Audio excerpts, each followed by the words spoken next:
Hello children, welcome to the science online class. Okay, our next lesson is chemical effects of electric current. Okay, in this lesson we are going to see about the chemical effects of electric current. Okay, in the previous classes you have already learned what is electric current, isn't it? And also what are the um, conductors, insulators, and that is conductors means which materials conduct electricity and which materials do not allow the electricity through them. They are called as insulators. Like this facts you are learnt in the previous classes. Okay, let us go into the lesson. Okay, you may have seen that in your houses, your parents will advise do not touch any electrical appliances or any switches with the wet hands. Okay, so do you think what is the reason behind it? Okay, in this lesson we are going to the reason behind that comments. Okay, okay. In the earlier classes, that is in the 7th and 6th standard, you will know that which materials allow electric current, okay, to pass through them. Okay, some of the materials, some of the metals allow the electric current to pass through them, and they are called as the conductors of electricity. Okay, on the other hand, materials do not allow electric current to pass through them easily are called as the poor conductors of electricity. Okay, and also in the class 6, you will made a tester to test whether a particular material allows the electric current to pass through it or not. Okay, so you can recall this how tester helped us in deciding that. Okay, um, okay, in this is a closed circuit, isn't it? We are using the electric cell, bulb, and connecting wires, and also the screwdriver, that is tester. Okay, and we have to connect these things with the connecting wires. Okay, if the bulb glows means we can decide that the tester is conducting the electricity. Okay, if the bulb does not glow means we can decide that the circuit is not complete, and the tester, that is the screwdriver, is not conducting the electricity. Okay, this is the method to find which electric wires are conducting, the tester is conducting the electricity or not. Okay, now we are connecting the wires to the free ends, the metal tip of the screwdriver, that is tester. So it will conduct the electricity and the bulb will glow. Okay, if suppose you are connecting the wires to that plastic, okay, handle, they are having the plastic handles, isn't it? So if you connect to the plastic handles, then after this the bulb won't glow, because in the tip of the tester there is the metal is present, but in the handle the plastic is present. You will know that plastic won't conduct electricity. So and again we can replace many things instead of a screwdriver, and we can check which materials conduct electricity or not. Okay, so up to this we can test that only the solid things to test, and whether they are connecting the conducting the electricity or not. Okay, and the next one, my question is, do liquids conduct electricity or not?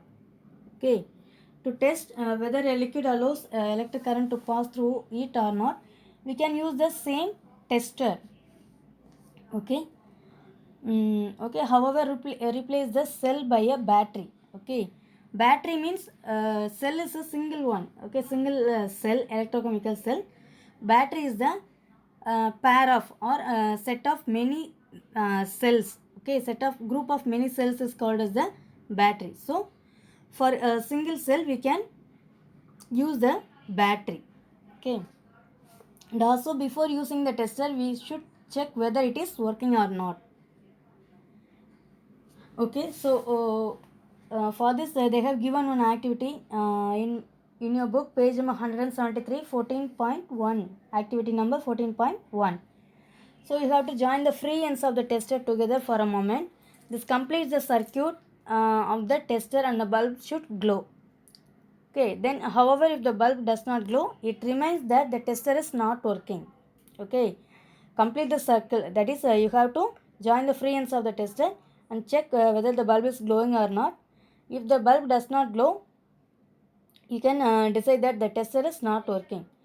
And can you think of the possible reasons? Is it possible that the connections are loose? Okay, it may be the bulb won't glow. Glow means there may be some reason. One of the reason is the connection is not perfect. If the connections are loose, the bulb won't glow. Okay. Otherwise, the bulb can be fused. Okay, if you're using the fused bulb, the bulb won't glow. Otherwise, the cells will be lost their power. Okay, so these are the possible reasons. So check all the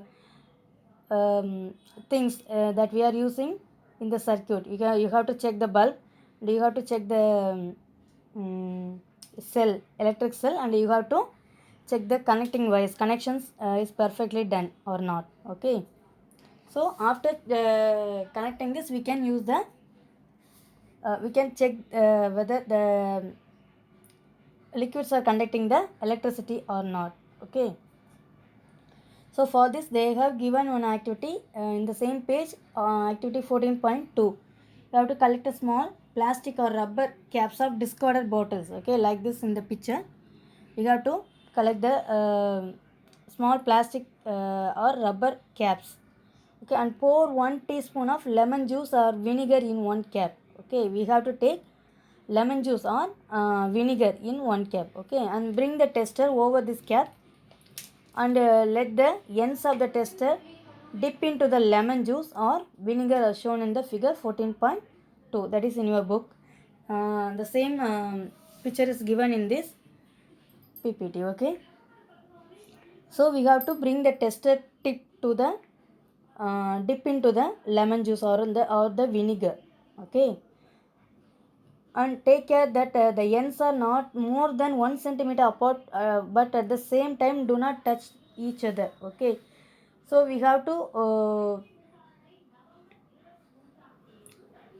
to check whether the end of the wires are dip into the lemon juice only up to the 1 centimeter. Okay, and also the wires do not touch each other.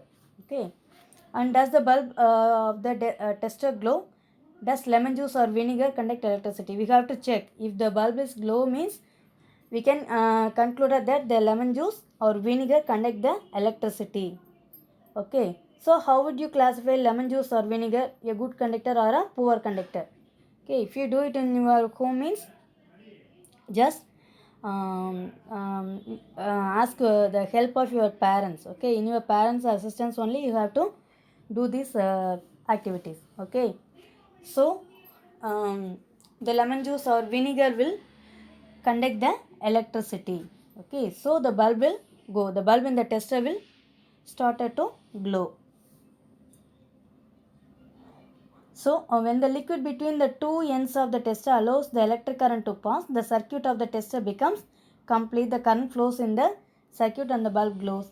When the liquid does not allow the electric current to pass, the circuit of the tester is not complete and the bulb does not glow. Okay. And one more thing, in some situations, even though the liquid is conducting, the bulb may not glow. Okay, it may have happened in activity 14.2. What can be the reason? Okay, so in this activity, the bulb won't glow as bright.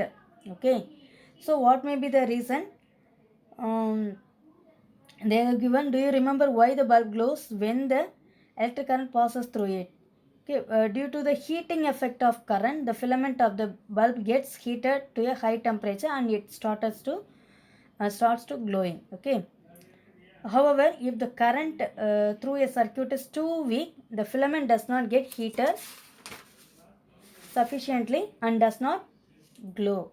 Okay, why the current is flow into the circuit means if the current passes through some metals or something means some materials means it will produce the heat. So this heat will that is the increase the temperature, that is the heat of the filament in the bulb, and the filament started to glow. Okay, if suppose the circuit, the current through the circuit is too weak, the filament does not heater. Okay, there is no sufficient heat to glow that filament. Okay, so it does not glow. And why is the current in the circuit in the circuit very weak?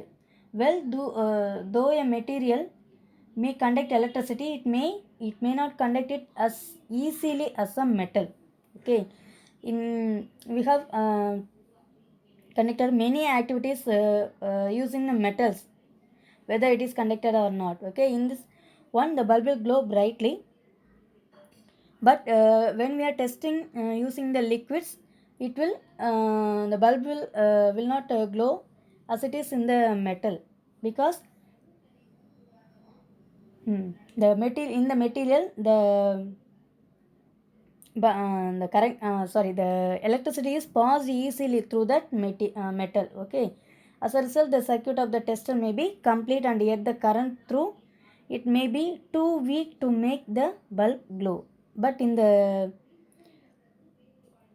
case of liquids, it won't, the current is not enough to heat the filament of the bulb. So only the, but it conducts the electricity, but it is not sufficient to glow heat the filament of the bulb. So only the bulb won't glow. Okay, so up to this class is over, ma. We will look up the balance topics in the next video. Thank you, children.